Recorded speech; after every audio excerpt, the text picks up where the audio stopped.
Tonga tsy daholo zanagasikara mbola avy nareo dia aiza zany la orgasme vehivavy no voaka ary amin'ilay lavaka mansa atao anatin'ny lalanjaza. Tsara fantatritsika fa misy karazany anankitelo ny lavaka vehivavy atao ambany ato no lazaiko dia eto amin'ny lavaka many mamoaka pipi, ilay lavaka eto ampovoany mamoaka lalanjaza, ilay lava-body roa santimetatra miala amin'ny lalanjaza.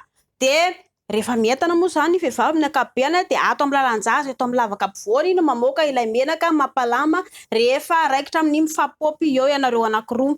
Eo zao anefa rehefa misy anefa ny fontainany vehivavy dia ary amin'ny tatavy no misy an'ilay izy fa tsy atao anatin'ny lalanjaza rehefa misy ny fontainany vehivavy. Aza betrehantsika tsy hoe amany ilay izy, tsy amany ilay mivoaka iny fa rano fotsifotsy madio tsara iny sao dia satria mantsy maintsy piritiany iny koa ny tarihany lahy. Tsy ho zay tena miteraka mamy mihitsy kalana tiany namany izan-kalana indray zao. Tsy amany iny fa tsy ranaka fotsifotsy madio mitovy alay hoe itsika le mientana mahafinaritra ary zay ihany koa ny angatahany vehivavy. Dia ny atao anaty lalanjaza ilay lazaiko teo eo no matetika no mamoaka ilay tsiranoko satria nareo moa zany ao no mifampopy isaky ny tsakijano. Raha ohatra moa nareo ka hoe mampiasa lava-body dia tsy maintsy ampiana menaka ny anarina satria ny any tsy mamoaka tsiranoko mihitsy any na kely ary ambon'izay koa any tsy mienjana mitovy lalanjaza ny any.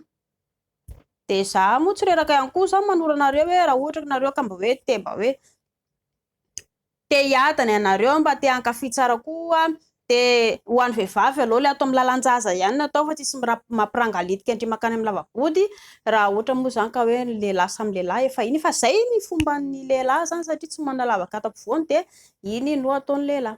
Raha sendra mampiasa le lavaka any aoriana ianareo dia tsy azo atambatra hoe sady makato aloha makany aoriana, makato aloha makany aoriana, rehefa atao aloha dia atao aloha, rehefa any aoriana dia any aoriana satria iny ilay taiboretaka ary ambadika ary aoriana ary mitsofoka ato ampovoany dia indrindra be indrindra simba ny entana dia vao maika loza sarotra ny analany ilay loto tafiditra ao anatiny ao iny.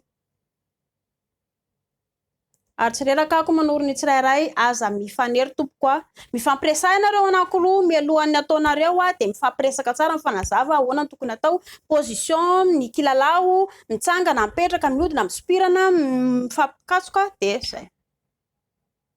Fampiresah foana dia zay fanarahanareo no atao.